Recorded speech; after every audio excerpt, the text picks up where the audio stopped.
everybody, I'm Gokul from RBA. Selling your business should be an exciting event. But do you know only 49% of all companies that go under an LOI actually sell? As a restoration broker who's worked with 350 plus clients over 14 years, I know why this happens. Hey everybody, here's what I want to cover today. 7 lessons I've learned from over 500 million in restoration transactions. Okay, let's get right to it. Let's start with number 1. Time is not your friend when you're trying to sell your business. All right, number 2, the more competition you have, the better your offer and your terms are going to be. Okay, number 3, due diligence is not a chore, it is a necessity. All right, number 4, some parts of the negotiation are more important than others. Number 5, the LOI is the most important stage for a seller.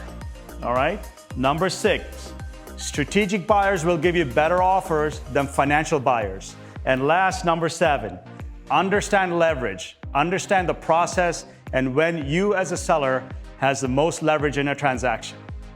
Hey everybody, I want to talk about the 7 lessons I learned from over 500 million in restoration transactions.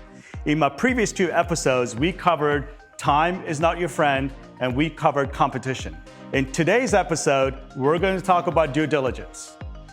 Hey everybody, today I want to talk about point number 3, due diligence, out of the 7 things I have learned from 500 million in restoration transactions.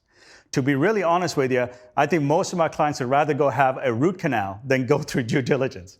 All right? Here's what typically a buyer is going to ask you. All right? And I printed this out for you. All right? The last 3 years of federal, state, local income sales and other tax returns. Copies of correspondence and notices from federal, state, local tax authorities.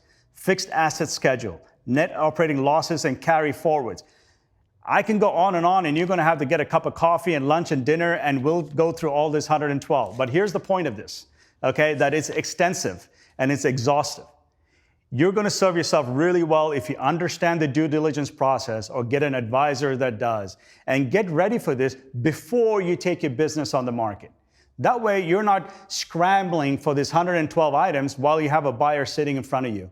Because every time you don't produce a due diligence document that they're requesting, you're giving them a reason to lower your price and put downward pressure on your terms.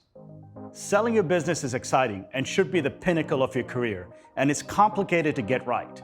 At RBA, we'll help our clients successfully navigate through this journey. We make the complicated simple. Go to www.rbasells.com and check us out.